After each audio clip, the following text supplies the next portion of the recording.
Kalau anak ini dikasih tahu gini, nah diam ya, bisa dia terima awal. Tapi kalau kita gini kan, kita pula diginikan. Begitu cara. Ibu punya ayah, mak ibu meninggal, ayah ibu mau nikah, ibu larang. Bukan begitu cara bakti sama orang tua. Ayah mau nikah sama siapa, cari biar kami pinangkan. Ini yang mau. Jangan ayah, ini 17 tahun nih. Ayah 71. Bukan darah tinggi yang mati nanti.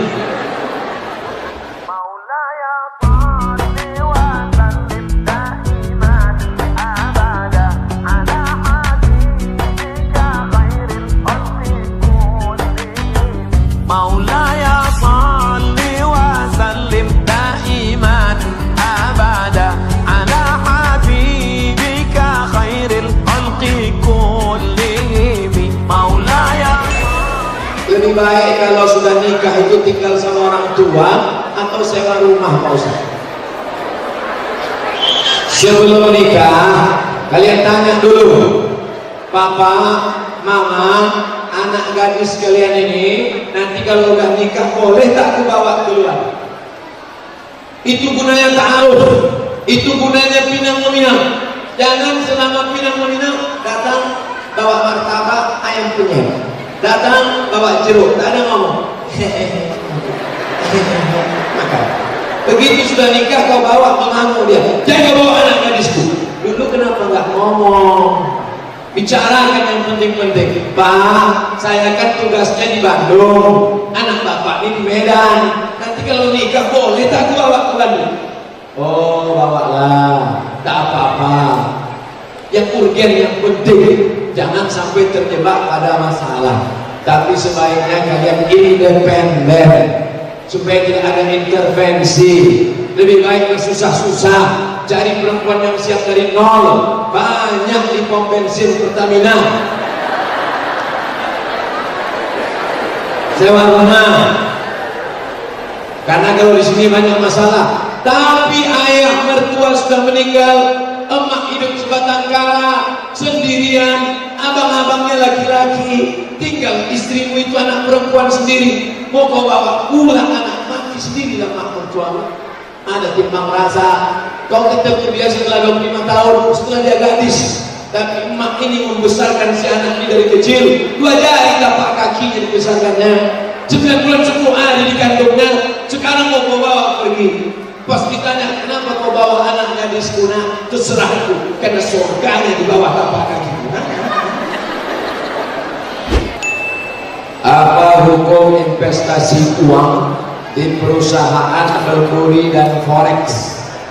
Apapun nama transaksinya, dunia canggih, internet, multimedia, nanti tak tahu kita macam mana lagi dunia ini. Selama tidak ada unsur 3 halal. 1, tak ada zalim menganiaya orang. 2, tak ada gharar, gambling, judi tak pasti. 3, tak ada risk tipu. Tak ada tipu, tak ada judi tak jelas, tak ada zalim, maka transaksi itu halal. Tapi kalau di dalamnya ada risk tipu, di dalamnya ada zulm, aniaya, di dalamnya ada pula namanya gharar, gambling, maka transaksi itu haram. Saya tak sebut nama transaksi, saya sebut sifatnya. Ada yang 3 ini haram, selamat dari yang 3 ini halal.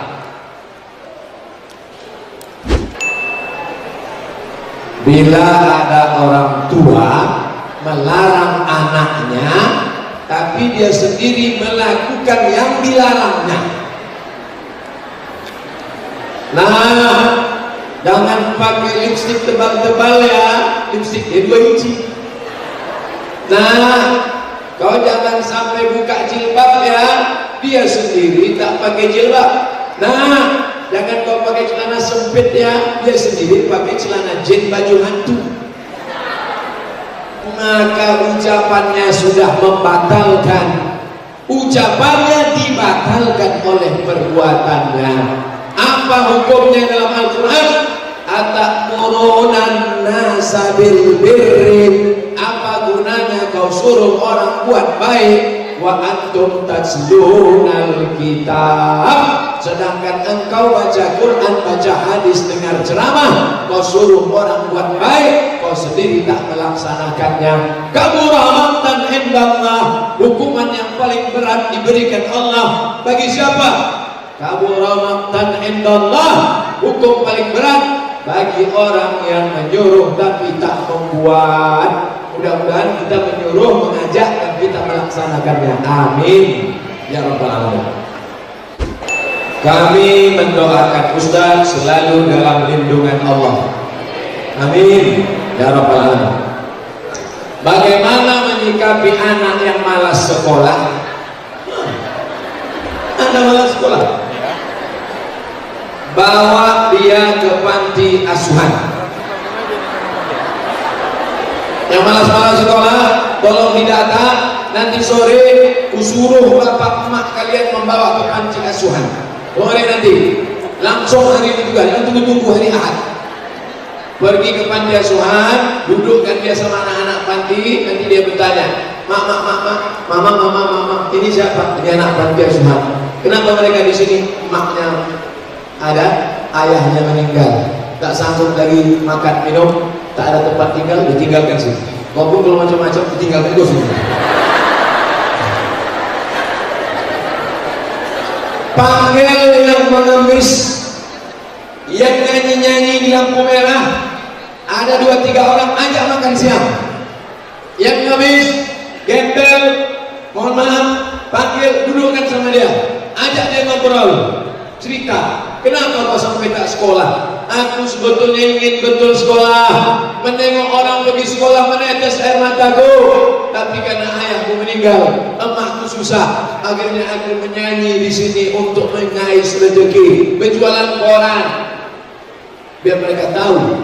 Tidak disuruh dia, jangan ibu ceramahi anak yang tak mau sekolah, jangan ibu panggil sini nak, assalamualaikum, bukan tabligh akbar. Langsung praktek, langsung masuk ke kepala.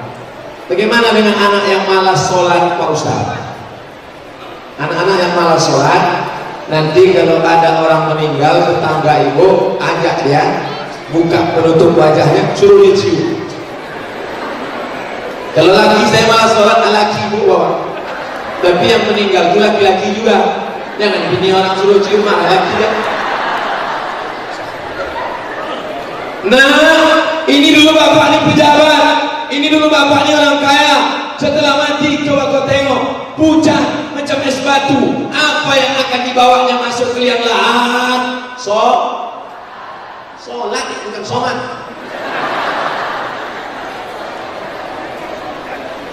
Yang malas ibadah, yang malas sholat, yang malas zikir, kalau ada orang meninggal, ikut masuk liang lahat. Ustaz pernah masuk liang lahat, masuk saya ke dalam, saya sambut jenazah, saya letakkan wajahnya, masuk ke dalam. Ada di situ baru terasa kita ini tak ada apa-apa. Batik kesayangan tinggal. Ini kesayangan baru dikasih pagi tadi. Tinggal. Topi kesayangan tinggal, tapi yang ada tulisan puas Ustaz Abu Somad. Tinggal. Apa yang akan dibawa mati menghadap Allah? Cincin kesayangan, mata warna hijau, merek Casio, kasih orang. Tinggal. Yang akan dibawa nanti mati itu adalah sholat. Tak mau juga sholat, kita kubur sini. Saya Nanda mau nanya sama Ustaz Somad, bagaimana hukum wanita yang sering sholat di masjid? Perempuan sholatnya di rumah, laki-laki sholatnya di masjid. Sekarang terbalik, laki-laki sholat di rumah, bininya ke masjid. Tak betul. Laki-laki yang soleh sholat di masjid, laki-laki yang sholat di rumah, laki-laki soleha. Perempuan sholatnya di rumah, tapi kalau dia mau ke masjid boleh. Ibu-ibu kalau mau ke masjid boleh, dalam kurung syarat dan ketentuan berlaku. Ke masjid janganlah pakai rok, janganlah pakai celana sempit, banyak atu-atu masuk palet gara-gara ini. Sampai ke masjid, zikir, baca Quran, diam. Saya masuk masjid, ini ada tirai, di balik tirai ini perempuan, mereka baru bercerita. Sangka genderuwo, sangka mah hampir. Masuk masjid dengan syarat dan ketentuan berlaku, menutup aurat, jaga sopan santun, tidak membicarakan aib orang lain, bertasbih, berzikir. Masuk masjid zikir, subhanallah. Kalau datang orang mau ngajak dirumpi, kabarnya anak saya sudah baca dulu, subhanallah.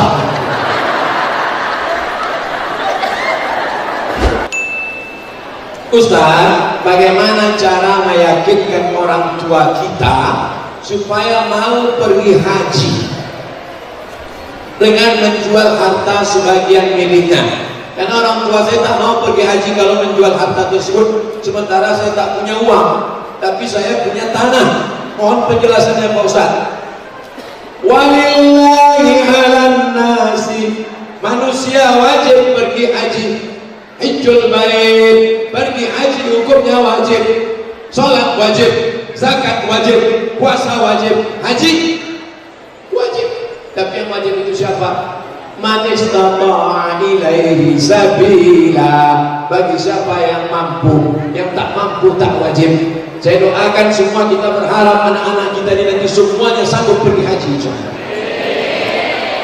Bolehkah menjual tanah untuk pergi haji? Tengok dulu. Kalau tanah itu tapak rumah satu-satunya, kalau dijual dia tak ada tempat tinggal, tak boleh. Tapi kalau tanahnya luas sejauh mata memandang, dijual 2-3 hektar dapat 40 juta, bisa berangkat ONH, ongkos naik haji. Tapi kena pelit, bin kedekut, bin bakhil, bin medit, bin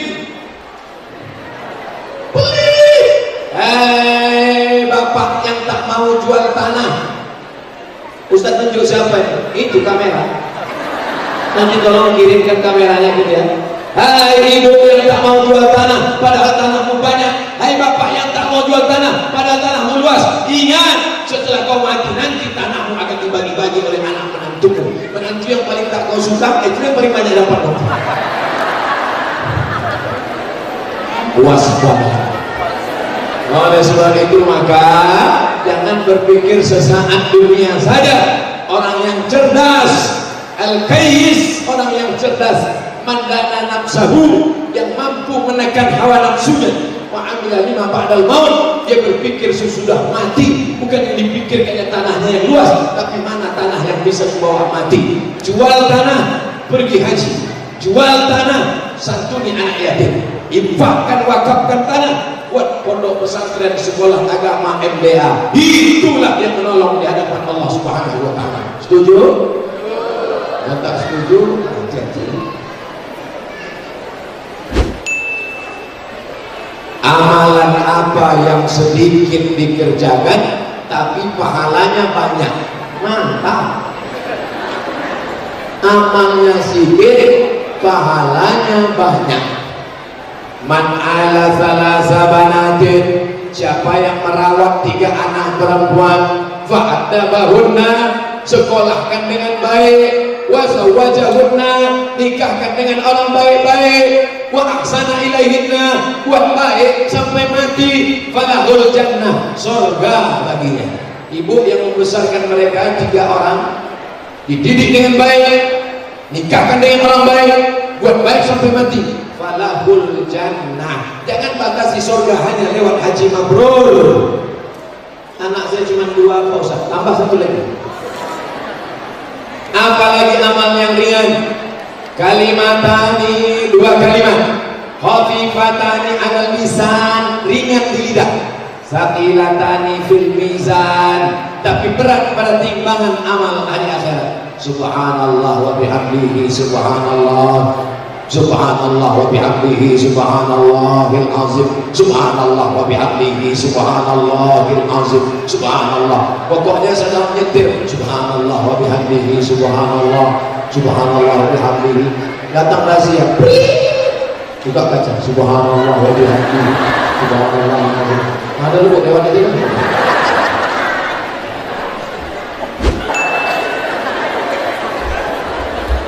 Apakah anak-anak sholat di masjid ribut pantas dimarahi?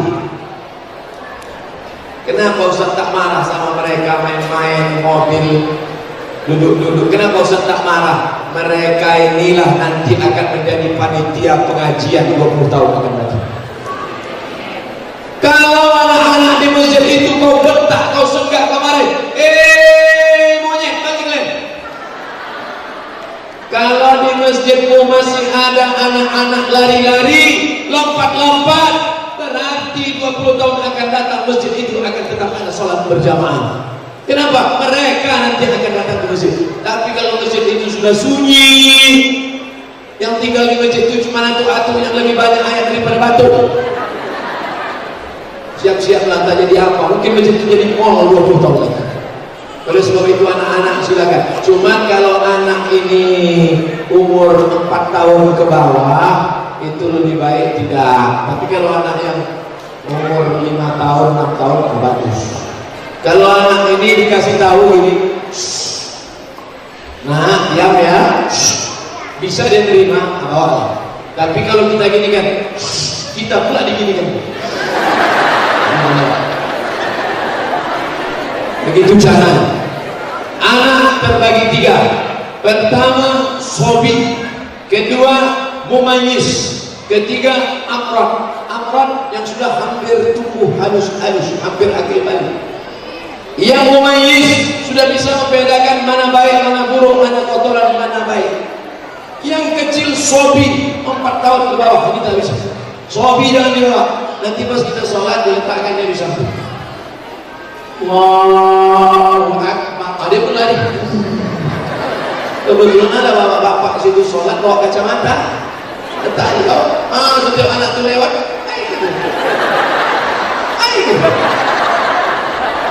Assalamualaikum warahmatullah. Assalamualaikum warahmatullah. Anak kau ini.